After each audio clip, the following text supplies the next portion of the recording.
सामान की routine supply प्रभावित हो रही है। गल्फ देशों में करीब 1 करोड़ भारतीय रहते हैं, वहां काम करते हैं। उनके जीवन और आजीविका की सुरक्षा भी भारत के लिए बहुत बड़ी चिंता है। होर्मुज स्ट्रेट में दुनिया के अनेक जहाज फंसे हैं।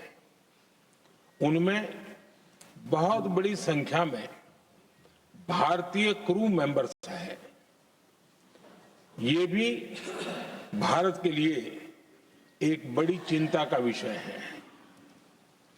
ऐसी विकट परिस्थिति में आवश्यक है कि भारत की संसद के इस उच्च सदन से शांति और संवाद की एकजुट आवाज पूरे विश्व में जाए।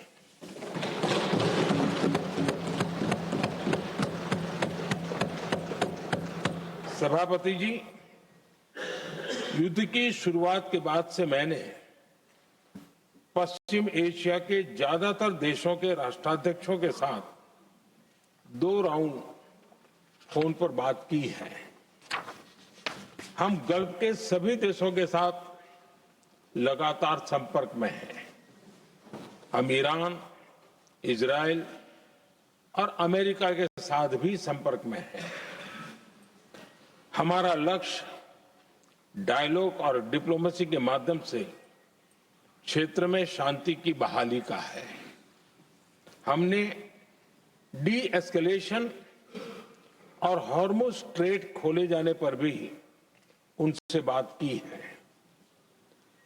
कमर्शियल जहाजों पर हमला और हॉर्मुज स्ट्रेट जैसे अंतर्राष्ट्रीय जलमार्ग में रुकावट अस्वीकार्य है।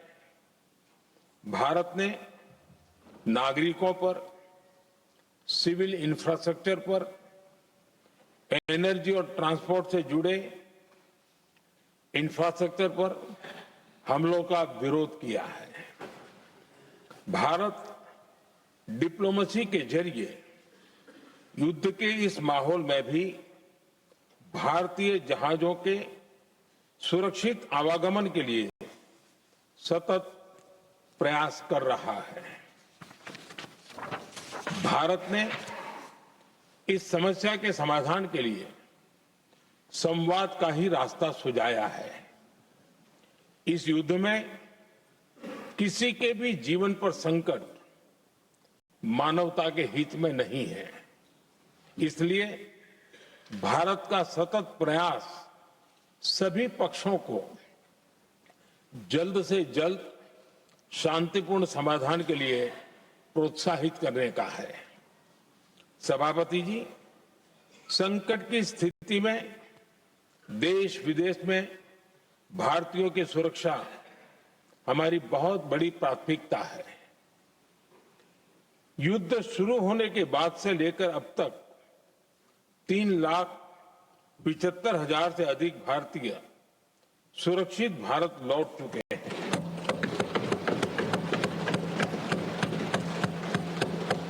ईरान से ही अभी तक 1,000 से अधिक भारतीय सुरक्षित वापस लौटे हैं। इनमें 700 से अधिक मेडिकल की पढ़ाई करने वाले युवा हैं। हमारी सरकार संकट के इस समय में पूरी संवेदनशीलता से काम कर रही है।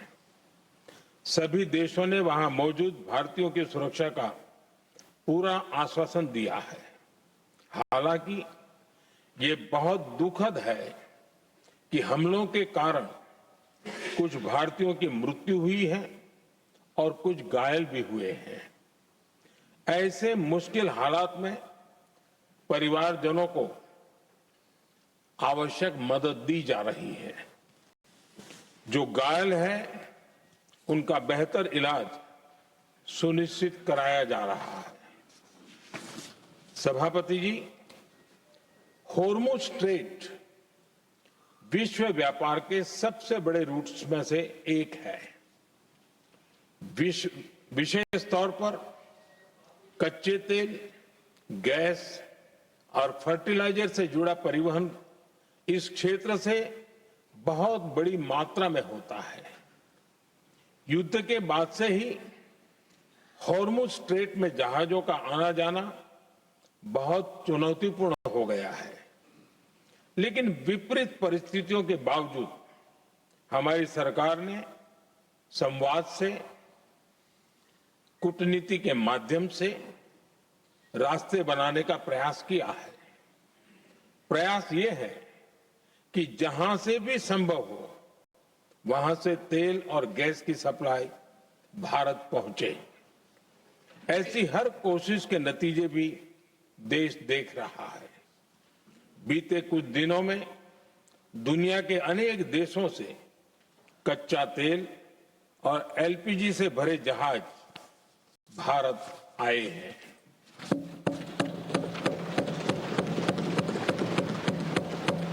इस दिशा में हमारे प्रयास आने वाले दिनों में भी जारी रहेंगे।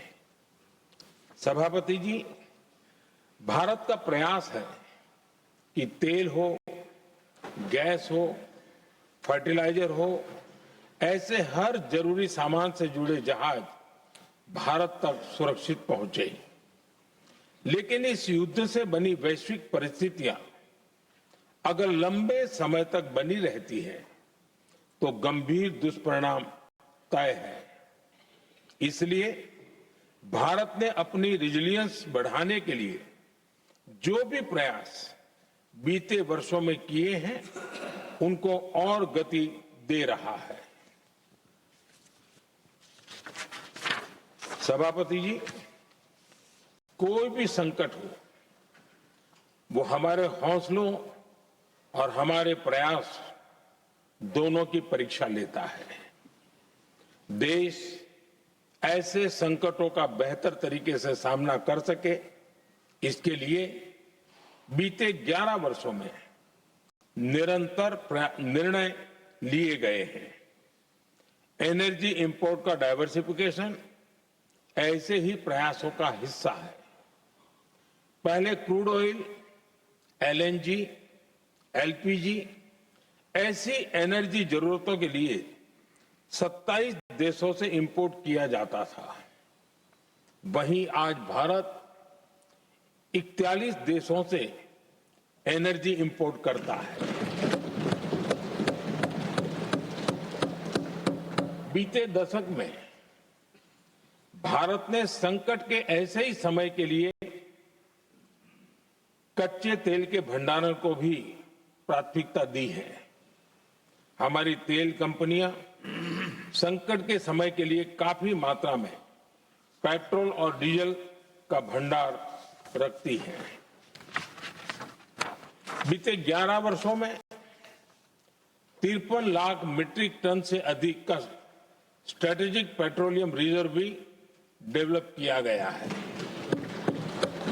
और 65 लाख मीट्रिक टन से अधिक के रिजर्व की व्यवस्था पर देश काम कर रहा है।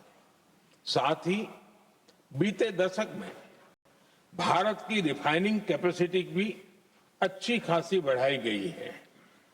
मैं आपके माध्यम से सदन को और देश को ये आश्वासन देना चाहता हूं कि भारत के पास क्रूड ऑयल के पर्याप्त स्टोरेज के और निरंतर सप्लाई की व्यवस्थाएं हैं।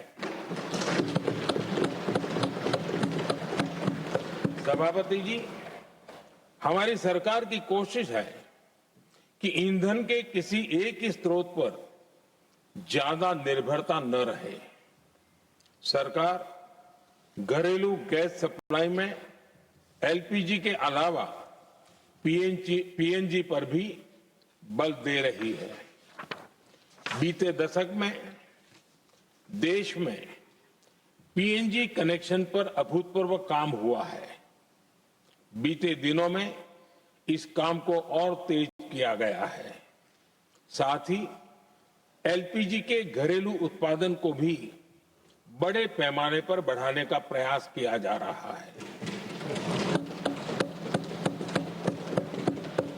सभापति जी, बीते वर्षों में सरकार का निरंतर प्रयास रहा है कि हर सेक्टर में दूसरे देशों पर निर्भरता कम से कम हो, हम ज्यादा से ज्यादा आत्मनिर्भर हो, यही एकमात्र विकल्प है। जैसे भारत का 90% से अधिक ट्रेड विदेशी जहाजों पर होता है, ये स्थिति किसी भी वैश्विक संकट में भारत की स्थिति को और भी गंभीर बना देती है। इसलिए सरकार ने मेड इन इंडिया जहाज बनाने के लिए करीब 70,000 करोड़ रुपए का अभियान शुरू किया। भारत आज ship building, ship breaking, maintenance and overhauling ऐसी हर सुविधा के निर्माण पर तेज गति से काम कर रहा है। भारत अपने डिफेंस सेक्टर को भी अधिक रेजिलिएंट बना रहा है। बीते दशक में किए गए प्रयासों से भारत आज अपनी जरूरत के अधिकांश हथियार भारत में ही बना रहा है।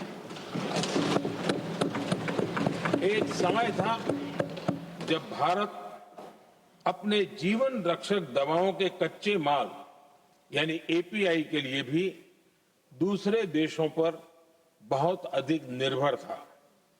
बीते वर्षों में देश ने भारत में ही एपीआई इकोसिस्टम बनाने के लिए अनेक प्रयास किए हैं।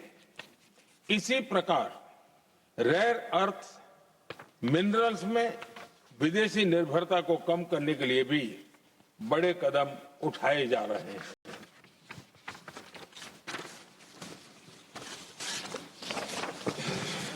आदरणीय सभापति जी, वर्तमान संकट ने पूरी दुनिया की इकोनॉमी को हिला दिया है।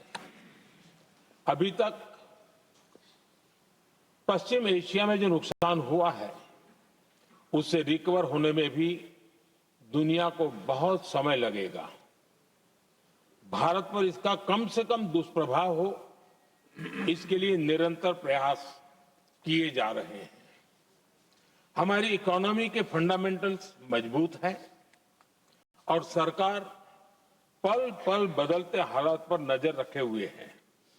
सरकार इसके शॉर्ट टर्म, मीडियम टर्म और लॉन्ग टर्म ऐसे हर प्रभाव के लिए एक रणनीति के साथ काम कर रही है। भारत सरकार ने एक इंटर मिनिस्ट्रियल ग्रुप भी बनाया है। ये ग्रुप नियमित मिलता है और हमारे इंपोर्ट एक्सपोर्ट में आने वाली हर दिक्कत का आकलन करता है और ये ग्रुप आवश्यक समाधान पर भी निरंतर काम करता रहा है।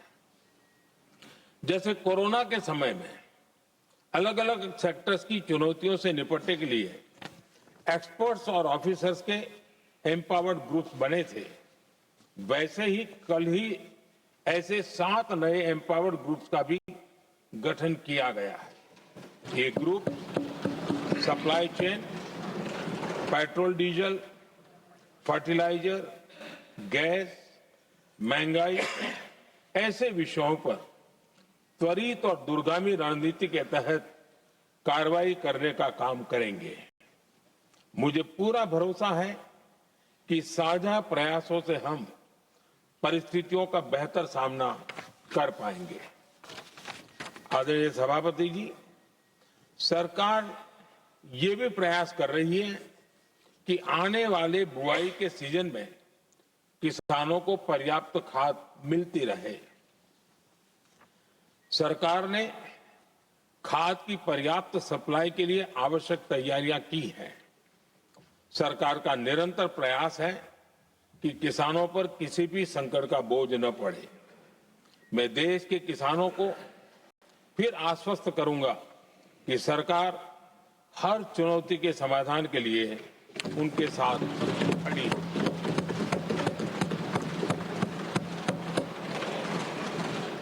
आदरणीय सभापति जी, ये राज्यों का सदन है। आने वाले समय में ये संकट हमारे देश की बड़ी परीक्षा लेने वाला है और इस परीक्षा में सफलता के लिए राज्यों का सहयोग बहुत आवश्यक है। इसलिए इस सदन के माध्यम से मैं देश के सभी राज्यों की सरकारों से भी कुछ आग्रह करना चाहता हूं। संकट के समय गरीबों पर, श्रमिकों पर, प्रवासी साथियों पर बहुत बुरा असर पड़ता है। इसलिए पीएम गरीब कल्याण अन्न योजना का लाभ समय पर मिलता रहे, ये सुनिश्चित करना होगा। जहां प्रवासी श्रमिक साथी काम करते हैं, उनकी परेशानियों को दूर करने के लिए प्रोएक्टिव कदम उठाए जाएं। ऐसी स्थितियों पर नजर रखने के लिए राज्य सरकारें विशेष व्यवस्थाएं करें तो इससे काफी सुविधा होगी। राज्य सरकारों को एक और चुनौती पर भी बहुत अधिक ध्यान देना होगा। ऐसे समय में कालाबाजारी करने वाले, जमाखोरी करने वाले बहुत एक्टिव हो जाते हैं। जहां से भी ऐसी शिकायतें आती हैं, वहां त्वरित कार्रवाई होनी चाहिए। जरूरी चीजों की सप्लाई निर्बाध चलती रहे, ये सुनिश्चित करना हर राज्य की प्राथमिकता होनी चाहिए। आदरणीय सभापति जी, मैं सभी राज्य सरकारों से एक अनुरोध और करना चाहता हूं। संकट चाहे कितना भी बड़ा हो, भारत की तेज ग्रोथ बनाए रखना हम सभी का दायित्व है। हमें इसके लिए हर जरूरी कदम, हर जरूरी रिफॉर्म्स तेजी से करते रहने होंगे। ये राज्य सरकारों के पास बहुत बड़ा अवसर भी है। ये टीम इंडिया की भी बहुत बड़ी परीक्षा है। कोरोना के महासंकट में केंद्र और राज्यों ने टीम इंडिया बनकर कोविड मैनेजमेंट का एक बेहतरीन मॉडल सामने रखा था। अलग अलग पॉलिटिकल पार्टी की सरकारें होने के बावजूद टेस्टिंग, वैक्सीनेशन से लेकर जरूरी चीजों की आपूर्ति टीम इंडिया के प्रयासों से ही सुनिश्चित हो पाई थी। हमें उसी भावना के साथ आगे भी काम करना है।